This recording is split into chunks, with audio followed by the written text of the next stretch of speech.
Hello everybody, welcome to Steve-O's Garage. You might notice I've done some upgrading in the garage here. Got some cabinets from the kitchen reno, built a new shelf in the back. Things are looking up in the garage. Right here I've got a 2006 Honda Pilot. Ode to Eric O. Love that guy, Eric O. Wish I could talk like him. But I want to give you a quick tip on the famous Honda crankshaft pulley bolt, and I'm sure many of you are familiar with this bolt. It is you can find all kinds of videos with people straining, causing hernias, all kinds of stuff to try to get this thing loose. What I've seen most famously is a setup with a long extension, because the problem here, and if I can get some light going here, let me turn it up a little higher. Bright, where's the brightness? Because it's so far back from the steering knuckle from the wheel, they put a long extension out to a jack stand, and that you just lose a lot of torque there. So you can see right here, and here's the setup I used this time, and it's the AutoZone rental tool, and for Honda, and I've got my breaker bar hooked up and set up on the control arm there, but there's so much twisting torque that I found that it needed more stability. I found this stock steel right here in my toolbox and put it up against the front of the frame actually, and that just really provided tremendous amount of stability on this holding tool. My breaker bar, famous Harbor Freight 3/4 inch, about 2 foot. They don't make a 19 millimeter socket on the 3/4 inch that I could find, so I have this converter here from Harbor Freight, of course. This is the second bolt I've broken off of that, and it hasn't broken yet. I expect it to break someday. But here we have the Harbor Freight impact. So I started off with lots of the juice, and you know what the juice is. That's right, the juice. Dang, must be an exclusive to the South Main Auto channel. But anyway, that's what I used, penetrating oil. Got my Harbor Freight electric impact, laid into it for several minutes, worked the penetrating oil several times.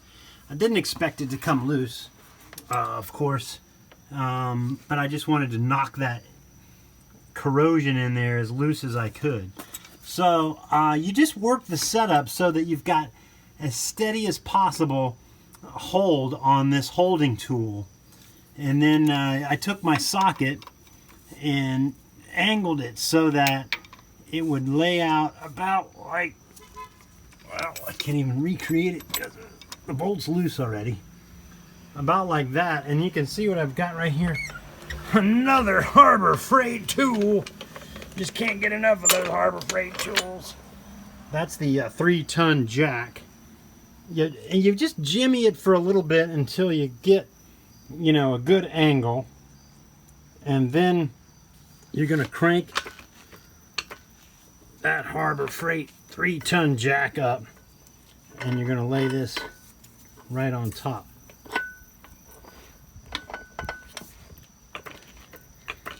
And I tell you what, it's scary, because that thing is putting a tremendous amount of pressure on there.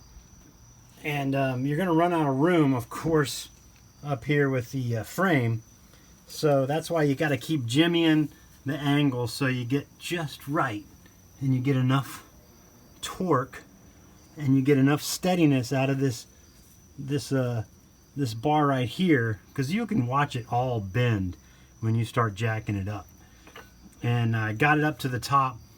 One thing I did do is I took a hammer and I just wailed on this. Once I got it all the way about as tight as I could take it without thinking it was going to blow up in my face, and tried to add some shock and bust that corrosion loose.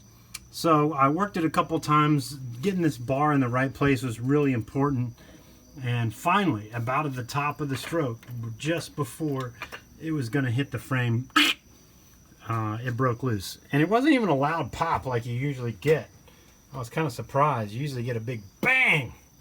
But I didn't this time. Came loose. So I didn't have to get a hernia. I didn't have to strain myself. You know, and I got it loose. It took a little while, of course, to jimmy it and get it in the right place, but we got it done. 2006 Honda stuck 19mm crank pulley. Real quick, what's going on is not even a timing belt. It's the crank pulley has failed. It's made out of rubber and steel, and what's going on is the rubber has just dried out, and so at idle it just flaps. You can hear it flapping. You can see the serpentine belt shaking back and forth, so it's about to go. I've heard reports on the internet of that separating, and that's not good, so that's how we're replacing it. Not a cheap item, but essential. All right, Steve-O's Garage. Hope you had a good time listening. Got some good tips. That's what I did. You take care.